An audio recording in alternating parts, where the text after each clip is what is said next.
concentrate seawater and move it from where it is in the sea to places where there is drought. For instance, in the USA this year, for the first time, I think wheat is being imported into the USA from Brazil, okay, because there's massive drought in the center of the USA. This is due to climate change and probably global warming. So I think the best thing to do is not to try and bring the water back from the moon, which I don't think is very much there anyway, but to take the water which we have and make sure that it's distributed better. Thank you, sir. Thank you, sir. Next question by Riddhi. Hello, sir. Good morning. Hello. My question is it easier today to do science is compared to last century? Can you say that again slowly? Is it easier today to do compared to last century? Oh, okay. Well, the answer is I think so. I think we now have fantastic technology which we didn't have in the last century.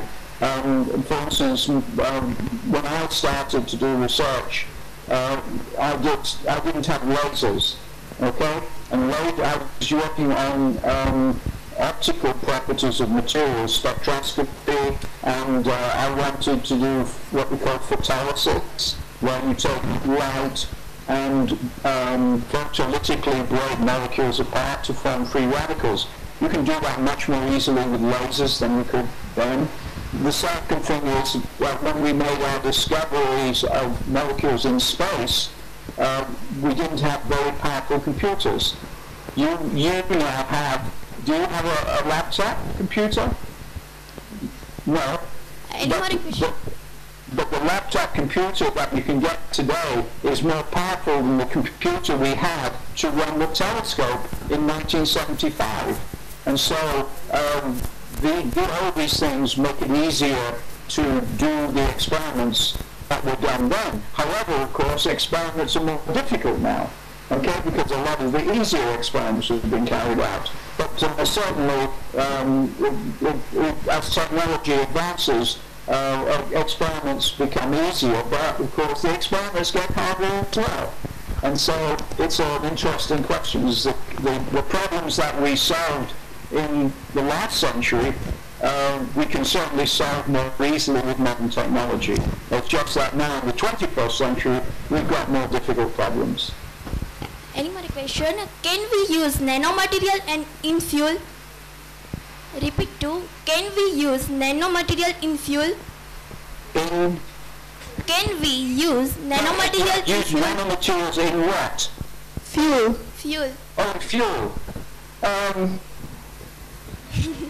I don't know, but in fuel, well, to some extent you already are using nanomaterials in fuel, because oil consists of small molecules, many of them are in nanometer in size. So nanomaterials in fuel may be a possibility, but I can't think of a useful work you're doing, because in fuel in general you destroy something.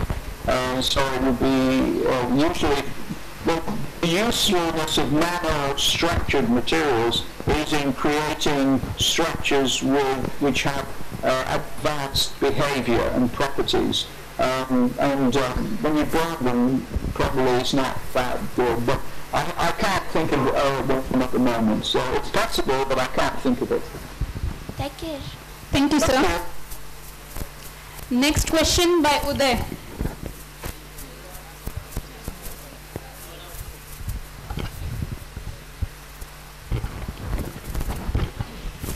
Good morning, sir. Good morning. My question is, how do you create new idea for getting new thing? I don't know, because I don't really have ideas other than looking at the way that our knowledge is at the present moment and then wondering about the things we don't understand, okay? So in the case of the full wings and C60, we didn't think about that. That discovery arose out of my desire to understand the atmosphere in a star. Okay, so there are people who have ideas. Okay, they want to do things, but I guess I'm not that sort of scientist. I'm more a scientist who tends to look at the way things appear to be, and then I'm puzzled about it, and then I try to think of an experiment to understand it. And as I say, a good example is the discovery of C60. The idea of the experiment was the following. Here we have a star which the molecules, let's recreate the conditions in that star, that occur in that star in the laboratory, and just see whether we can explain this. And what happened then is something totally surprising came out of that. Okay, that's the way that my research moves forward. So the ideas are not ideas to create something surprising. It's just an idea of an experiment to understand something which we don't understand. Thank you, sir. My pleasure. Thank you, sir. Next question by Bhumika.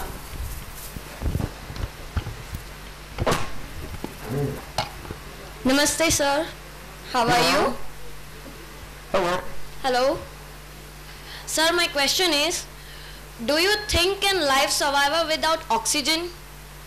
Well, some living bacteria can survive without oxygen, but we can't. It's certainly clear that some of the early bacteria didn't need oxygen, and certainly there are bacteria that do not need oxygen. But the more complicated organisms seem to need it. What is the other alternative for the oxygen?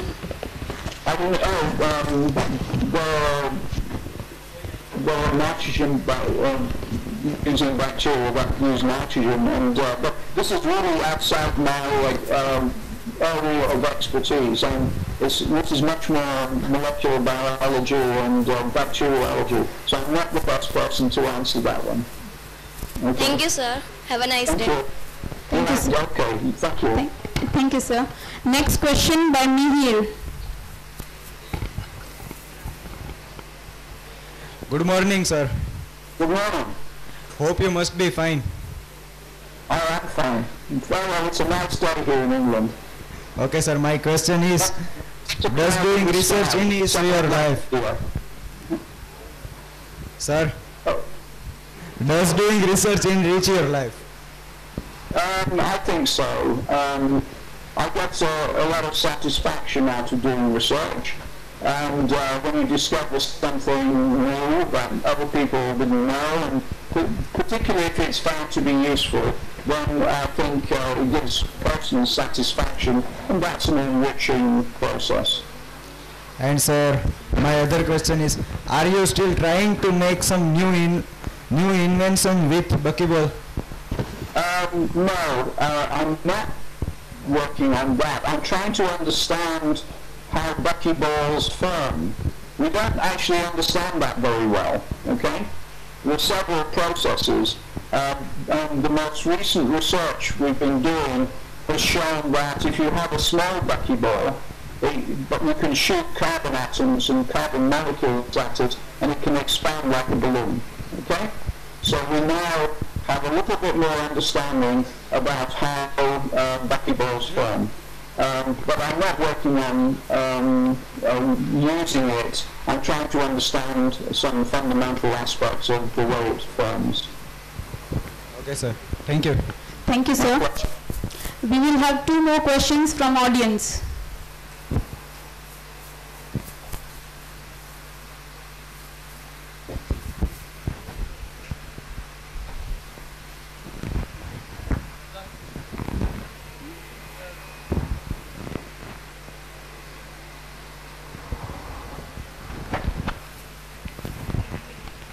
Good morning, sir. Good morning. My question to you is, how did you get the idea to make the buckyball, or it was just an accident? It was just an accident. The origin of the of the project was that a long time ago when I first started, I was interested in the vibrations of carbon chain molecules, okay? So this is called quantum mechanics. And we synthesized the carbon chain, and then we discovered that this molecule, when we had the measurements of the rotational frequencies, we detected it in interstellar space. Then the carbon chain molecules were discovered in a star, and I wanted to understand the chemistry in that star, and I suggested that we take a laser and vaporize graphite, and this was a technique that my colleague Rick Smalley had invented, a cluster science, and another colleague, Bob Curl, and some students, young students like you, Jim Heath, Sherwood Brown, and you, we did this experiment together, and we showed that if you vaporize carbon, you can get these carbon chain molecules, but we discovered something unbelievably exciting and unexpected, that these chain molecules formed rings, okay, that head to tail, and then these rings seem to collapse not into a messy ball, but into this beautiful sphere, which is a full ring with 60 carbon atoms, and that had a spectral structure. And that was a total surprise. So the idea was to simulate the star by vaporizing carbon. Under those conditions, we discovered that when the carbon atoms, if you vaporize the graphite, you form carbon atoms